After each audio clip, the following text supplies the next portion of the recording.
There's one prophetic mystery in 1 Kings chapter 19 that most people overlook, and it explains why the whisper was more powerful than the fire. By the end of this video, you'll understand why God wasn't changing God's communication style, because that really can't be confined, but God was restoring Elijah's capacity to perceive. In fact, this insight is what helped me move from chasing dramatic spiritual moments to embodying them, helping to hear the Spirit through clarity and confidence and peace. Hey, and toward the end of this video, I'm going to share how this mystery directly impacts your ability to discern direction, provision, and timing. So, stay with me. If you're new here, I'm Jason Powell, spiritual teacher, gospel artist, and author of Reimagine God. This channel is for spiritually hungry people who want the depth and the passion without the fear-based theology. So go ahead and subscribe so you never miss the latest video. This community is growing. Now, I don't simply approach the Bible as a rule book or as just this nostalgic tour. I read it as a living consciousness text with inner applications for the truth of who you are. God is always working with human perception through our nervous systems and our inner awareness. So when we talk about the whisper, we're not talking about audible volume here. We're talking about this unseen inner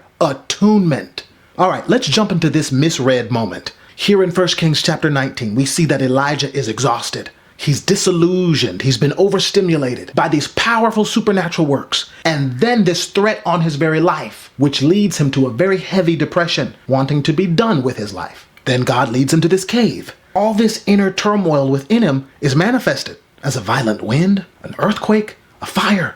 But God wasn't trying to speak to him through all that chaos. God meets Elijah once he reaches this stillness and experiences the still, small voice. The text even said the Lord was not in the wind, not in the earthquake, not in the fire. So don't think that your chaotic situations are somehow God punishing you. Sometimes they are a reflection of the state that you were in before you reached your inner sanctuary.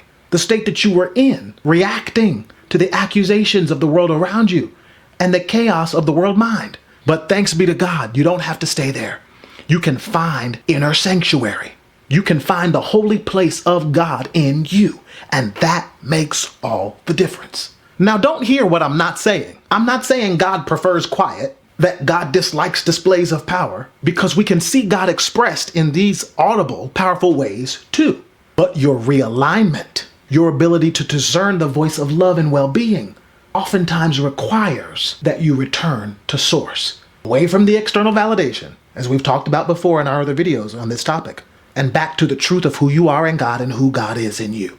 Yes, God can use the fire or the powerful external moments and loud times of impartation that can happen in our lives and in our religious spaces. Because in 1 Kings 18, we see God used the fire with Elijah's supernatural demonstration. But in this particular context, Elijah was overwhelmed. And sometimes you and I get overwhelmed.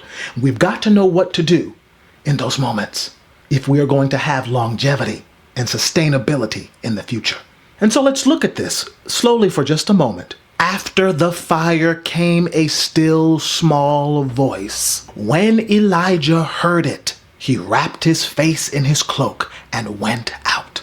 Notice how this shift wasn't so much about this idea of an external audible God voice becoming quieter, but this is more so about Elijah becoming present again, becoming attuned again. And so often our clarity in life or our sense of well-being follows our spiritual sensitivity, which we can feel in moments of worship or morning centering. Some of us feel it after a good cup of morning coffee. Or if that's not you, maybe it's taking some deep breaths or praying or visualizing or journaling. You've got to find your center. Now here's the powerful prophetic mystery here in this story. God didn't downgrade God's power through Elijah's emotional journeys up and down, even all the way to the point of depression and wanting to be done with it all. Thankfully, that was not the end of Elijah's story. Why?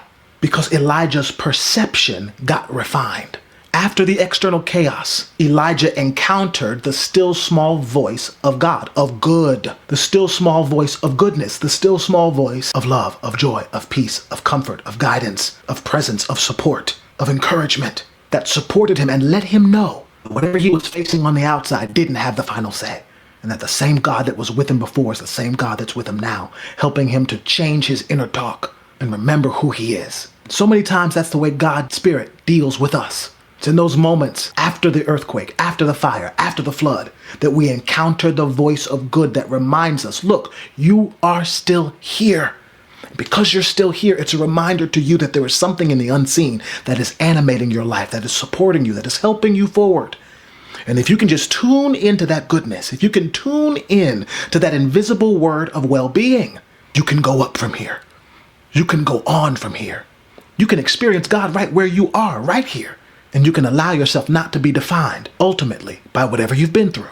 That is the beautiful prophetic promise of right now, in this moment, as you're hearing my words. Even when we're in nature, sometimes it's the most powerful forces in nature that can seemingly be the most subtle. This is in line with what we hear spiritual teachers like Deepak Chopra talk about. One of the spiritual laws of success being the law of pure potentiality.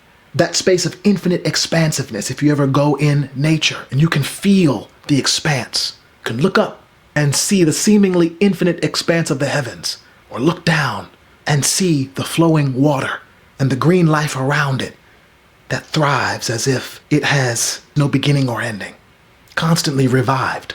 It's in these moments when we experience the divine whisper, whether we are in external nature or whether we are in a prayer closet, or whether we're laying on our bed visualizing, or if we're at the altar at church. It's what's happening within you that is most important. Creation happens in this stillness, after the activity. And sometimes when we're overstimulated, we can confuse urgency with divine guidance. Just because something is urgent doesn't mean it requires your all-consuming attention in that moment.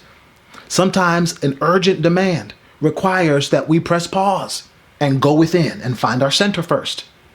That's actually one of the mysteries in the story when Jesus raised Lazarus from the dead. It says he waited several days before going after hearing that there was a need. Jesus had to find his internal set point before just jumping to an urgent need. And oftentimes we have to do the same thing. When you're overstimulated, first thing to do is find your center again, remembering who you are in God and who God is in you. That's part of the reason why I wrote the book Reimagine God, to help us find our center again. And the beautiful part here is that God meets us at the level of our capacity to receive. That's why the scriptures reveal Jesus saying things like, those who have ears to hear, let them hear. Listen, if this teaching is serving you, if it's bringing clarity and peace and depth, this is where partnership matters. And I want to invite you into partnering with this ongoing work. When Spirit moves on your heart to give into this work, not only are you furthering this inclusive, affirming, and empowering mission and reawakening these truths in your own mind and heart, but you're activating something divine to work in your own life and even in your own finances. It was Jesus who gave us the eternal truth that applies in so many ways. Give, and it shall be given unto you. Good measure, pressed down, shaken together, and running over, shall people give to you. For with the same capacity that you give, it'll be given back to you. You can become a partner today or give at the link below, reimaginegodnow.com/partner. Partners, thank you.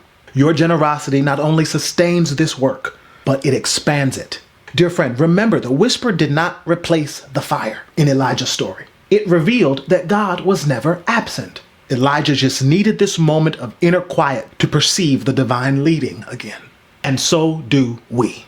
Remember, when you reimagine God, you reimagine yourself and the world you live in. See you in the next video.